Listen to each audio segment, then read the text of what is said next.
우리는 굉장히 치열하게 살아왔습니다. 근검절약, 희생, 봉사의 아이콘이 바로 우리 베이비부머 세대이지 않을까 싶습니다. 나에 대한 무력을 채우는 대신 항상 아껴 쓰면서 자녀들에게는 많은 것을 해주려고 부단히 노력하였습니다. 월급 타서 살림도 장만하고 학교도 고등교육 이상 투자하며 컴퓨터, 그랜드 피아노도 사주고요. 거기에 조금 더 여유가 생기면 중고등학생이 됐을 때 좀 더 넓은 평수의 아파트로 이사를 가며 집이 넓어지다 보니 장롱, 냉장고, TV 등 크고 작은 물건들은 쌓여만 갔습니다. 그렇게 시간이 지나 자녀들이 결혼을 하고 결혼할 때 자기한테 필요한 것만 가져가다 보니 본가에 짐이 남아있는 경우가 많습니다.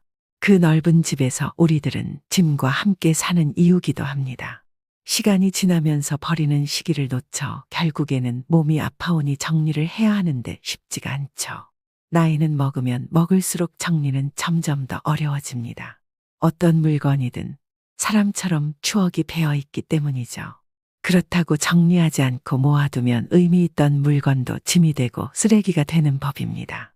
인생에는 모으는 시기가 있듯 인생에는 버리는 시기도 있어야 합니다. 우리의 건강을 위해서라도 필요 없는 물건들은 모두 과감히 버려야 합니다. 오늘 이 영상에서는 우리의 건강을 위해서라도 지금 당장 버려야 하는 5가지 물건과 그리고 어렵게만 느껴지는 정리를 어떻게 시작해야 되는지 그 방법에 대해서 알려드리겠습니다. 매일 아침 눈을 떴을 때 몸이 무겁거나 피곤하시다면 지금 당장 집안에서 버려야 할 첫 번째 물건은 오래된 베개입니다. 2023년 서울대학교에서 발표한 연구자료에 의하면 변기보다 100배나 가까운 96배나 많은 세균이 우리가 매일 끌어안고 머리에 베고 잤던 그 베개에서 곰팡이의 진드기까지 검출되었다고 합니다. 베개는 우리들이 매일 자면서 흘리는 땀을 흡수하고 두피에서 나오는 각질이 쌓이는 곳이 바로 베개이고 우리가 숨을 쉬는 코와 입에 매우 가까운 곳에 있는 것이 바로 베개입니다. 뭐니 해도 잠이 보약이라는 말이 있는데 이렇게 많은 세균과 더러운 곰팡이들이 득실되는 베개를 매일같이 사용한다면 잠은 보약이 아니라 독약이 될 수밖에 없습니다. 오래되고 누렇게 된 베개를 버리지 못하는 것은 우리의 병을 더욱 키우는 일이 될 수도 있고 특히 위험한 것은 베개 속을 통째로 세척하지 않거나 탈취제로만 뿌려 사용하는 것이 더욱 큰 문제입니다. 매일 베고 자고 끌어안고 자는 베개가 커버에만 열심히 세탁한다고 베개 속에 살고 있는 온갖 세균 등 박테리아가 사라지지 않는다고 하는데 베개 속이 터지거나 찢어지기 전까지 계속 사용하고 있는 우리의 현실을 돌아볼 필요가 반드시 있습니다. 전문가들에 의하면 우리가 매일 사용하고 있는 베개를 아무리 깨끗하게 관리한다고 해도 1년 이상 사용하지 말라고 조언하고 있는데 그 이유는 호흡기와 건강을 위해서 피부 그리고 상쾌한 아침을 맞이하기 위해 오래된 베개를 당장 버려야 한다고 했습니다.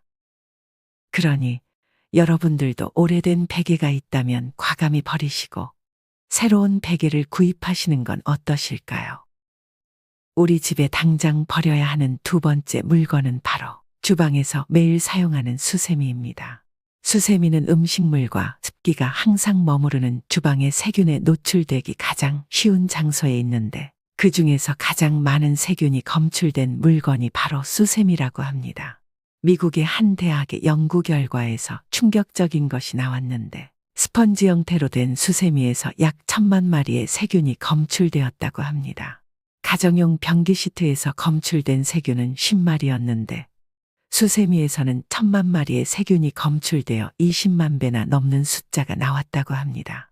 수세미는 물기를 많이 먹으면서 거품이 잘 나는 스펀지 형태의 수세미는 당장 버리시고 다시는 쓰지 않는 것이 좋습니다. 아무리 강력한 주방 세제를 사용한다고 해도 사용하고 난 수세미는 세균이 번식할 수 있다고 하니 이 점도 꼭 참고하시길 바랍니다. 특히 주방 세제를 절약한다고 수세미의 세제가 묻은 상태로 방치하는 것은 매우 위험한 행동이라고 하는데 세제에 포함된 계면활성제와 세균이 함께 굳어버린 상태로 남아있기 때문에 매우 좋지 않다고 합니다. 그럼 수세미를 최대한 안전하게 사용하는 방법에 대해서 알려드리겠습니다. 수세미를 최대한 안전하게 사용하기 위해서는 보관 방법이 가장 중요합니다. 사용하고 난 수세미는 물기를 최대한 제거하시고 집게를 이용해 바람이 잘 통하는 곳에 걸어두어 말려 사용하세요. 일주일에 한 번 이상 끓는 물을 이용해서 소독을 해주는 것도 좋은 방법입니다. 그러나 수세미를 너무 오래 끓이게 되면 수세미가 변형되면서 환경 호르몬이 나올 수도 있으니 참고하시면 도움이 되겠습니다. 우리 집에 당장 버려야 하는 세 번째 물건은 바로 오래된 프라이팬입니다. 최근 미국에서 전해진 충격적인 소식은 프라이팬을 사용하는 것이 얼마나 위험한지 알려주었다고 하는데요. 여성의 자궁암과 난임의 위험성을 높이는 과부라 화합물 성분이 프라이팬에서 검출되었기 때문이라고 합니다. 과부라 화합물은 프라이팬이나 종이컵의 코팅제로 많이 쓰이는 화학물질인데 분해가 되지 않기 때문에 영원히 썩지 않는 화합물이라는 별명을 가지고 있다고 합니다.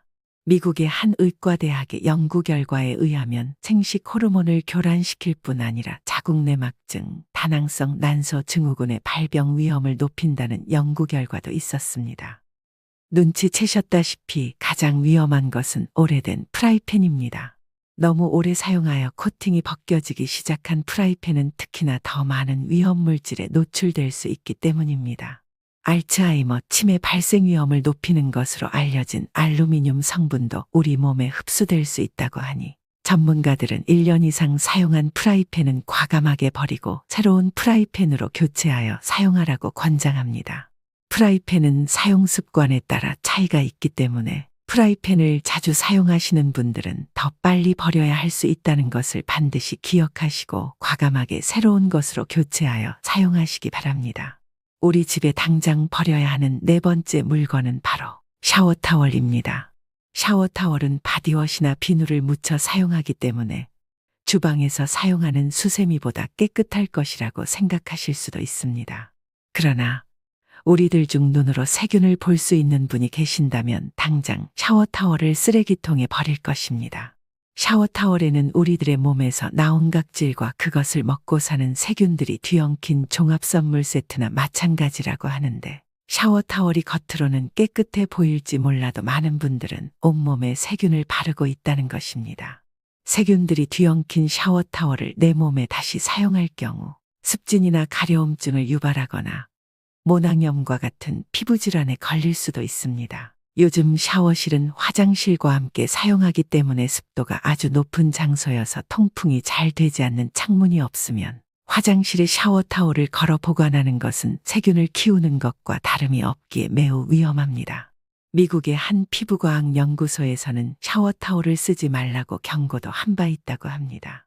하지만 그럼에도 불구하고 굳이 샤워타월을 사용해야만 한다면 샤워타월은 반드시 한 달 이상 사용하시지 말 것을 권장드리며 사용하고 난 샤워타월은 깨끗이 잘 헹궈서 화장실 밖에 통풍이 잘 되는 곳에 보관하는 것을 추천드립니다. 또한 샤워타월은 여러 사람이 공용으로 사용하기보다는 각자 따로 사용하는 것이 바람직합니다. 우리 집에 당장 버려야 하는 다섯 번째 물건은 바로 수건입니다. 매일 하루에도 몇 번씩 사용하는 것이 수건인데 이 수건을 철저하게 관리한다고 자부하시는 분들도 분명히 계실 테고 주기적으로 뜨거운 물에 수건을 삶아서 세균을 모조리 없앤다고 하시는 분들도 많이 계실 겁니다. 뜨거운 물에 자주 삶아 세균을 없애주는 것은 분명하지만 잘못 관리하게 되면 더 많은 세균들이 살 수 있는 집을 지어주는 것과 마찬가지라고 합니다. 수건을 끓는 물에 오래 담가 삶으면 수건의 섬유 조직이 손상되면서 더 많은 각질이 침투하는 틈이 나오게 되는데 거기에는 더 많은 세균들이 번식할 수 있는 공간들이 생기면서 세균들의 먹이를 제공하게 된다고 합니다. 특히 절대로 하지 말아야 하는 행동은 여러 번 사용했던 젖은 수건을 습기가 많고 통풍이 잘 안 되는 곳에 말려 사용하는 것입니다. 우리의 몸을 기껏 말끔히 잘 씻고 나서 다시 세균을 몸에 바르는 행동을 하는 것과 똑같습니다. 그러니 반드시 수건은 사용 후 바로 세탁하여 햇빛에 말려 사용하시기 바랍니다. 물기를 닦아낸 수건은 그대로 빨래통에 넣으면 안 된다고 하는데 젖은 상태로 뭉쳐있는 수건은 세균이 번식할 수 있는 최고의 환경이 되기 때문에 수건은 절대로 여러 번 사용하지 마시고 반드시 마른 상태에서 빨래통에 넣어 두셔야 하며 1년 이상 오래 사용하신 수건들은 몸을 닦는 용도로 사용하지 마시고 집안 청소나 또는 자동차 세차 시 사용하시면 좋습니다. 간단하고 사소한 것을 절약하려다 가장 비싼 우리 몸 건강을 해쳐서는 안 됩니다. 위에서 말씀드렸듯 오래 사용한 베개나 주방 수세미, 오래 사용한 프라이팬, 목욕할 때 사용하는 샤워타월, 매일 사용하는 수건 등은 모두 우리가 모르는 사이 잘못 사용하게 되면 조금씩 우리가 병에 걸리게 만드는 사소하지만 아주 위험한 요소들입니다. 이처럼 우리는 우리의 건강을 위해서라도 지금 당장 버려야 할 5가지 물건들에 대해 알아보았습니다. 이렇게 하루에 하나씩 정리하다 보면 어렵게만 느껴지는 정리가 조금은 쉬워지실 겁니다. 또한 앞으로 물건을 사실 때 이것이 꼭 필요한지, 집에 대체할 물건이 있는지 고려해 볼 것을 권장드립니다. 다만 우리는 잘 먹고 잘 살아야 하기 때문에 식재료는 필요하다면 얼마든지 구입하는 게 좋습니다. 더욱이 물건을 사들여도 아끼다가 똥 되는 경우가 많습니다. 물건은 쓰려고 태어난 것입니다. 그러니 장롱에 넣어놓고 너무 아끼지는 말도록 하세요. 이 세상에서 아까운 존재는 시간과 사랑뿐입니다. 마지막으로 나이가 들수록 이 3단계 정리법을 추천드립니다. 비움, 나눔, 채움이라는 3단계 정리법입니다. 사람도, 물건도, 식재료도 비우고 나누는 정리를 한 뒤 최상위 것들로 다시 채우자는 것입니다. 이런 식으로 정리를 하면 내 삶을 되돌아보는 시간 또한 갖게 되실 겁니다. 실제로 우리는 20%의 물건만 쓰고 80%는 안 쓰는 물건입니다. 안 쓰는 것들을 버린다고 생각하지 말고 나눠준다고 생각하면 굉장히 유익하실 겁니다. 그리고 휴대폰에 버림의 행복이라는 사진 폴더를 만들어 놓고 버리기 전에 사진을 찍어 두세요. 내일은 뭘 버릴까 기대하게 되실 겁니다. 평생 하라는 건 아닙니다. 매일 계속 버리면 상실감이 생기니까 어느 정도 충족되면 좀 쉬어야 됩니다. 사람들이 비우면 행복하다 하듯 비워야 다른 것들로 채워집니다. 비운다, 버린다를 나눠준다로 생각하시고 채운다는 제대로 된 것들로 채운다라고 생각하시길 바랍니다. 이상 참된 인생이었습니다. 여러분들에게 조금이나마 유익하셨길 바랍니다. 감사합니다.